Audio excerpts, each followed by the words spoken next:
video, we are going to be looking at inflation and hyperinflation in early Germany. So during 1923, shortages increased, there wasn't enough of anything, and therefore the price of things went up. And this is known as inflation.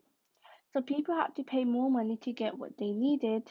And during this time, as the government wasn't very stable, the decisions they made things worse.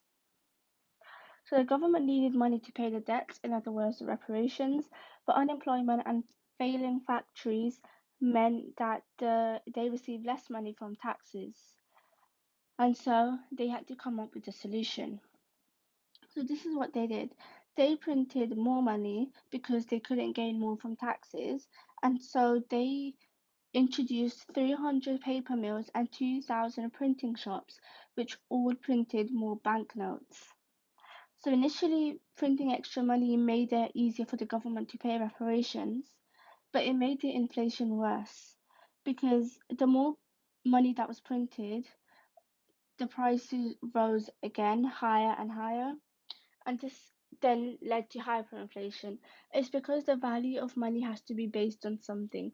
You can't simply print more money and hope that it will attend to all your costs because there isn't that much gold reserves or agricultural land that the value of money is based upon. So hyperinflation is when the value of money decreases by more than 50% per month. And this, as a result, had devastating effects.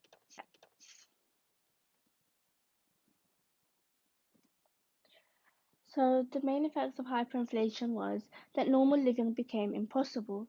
So printing presses could not produce enough currency, and so the objects became useless, so people pinned money to the letters because stamps were useless, or they had to carry bundles of money in baskets, and many workers would be paid twice in a day because the value of money changed so much. Everyone suffered from these shortages. This was because German marks became worthless for important goods.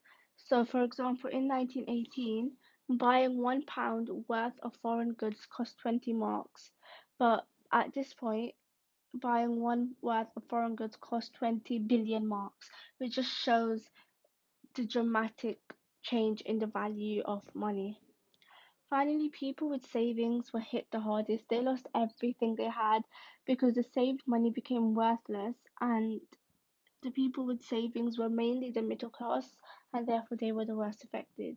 However, like in any situation, there were some positive impacts on some people. These were minorities, however. For example, people who had loans or who had taken out loans found that because the value of money went down, they only had to pay a smaller amount back.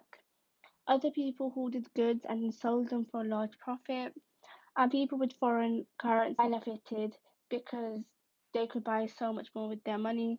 And likewise, people who had bigger businesses could take over smaller businesses who couldn't afford to stay open. So you can see the positive impacts, however, these were very few.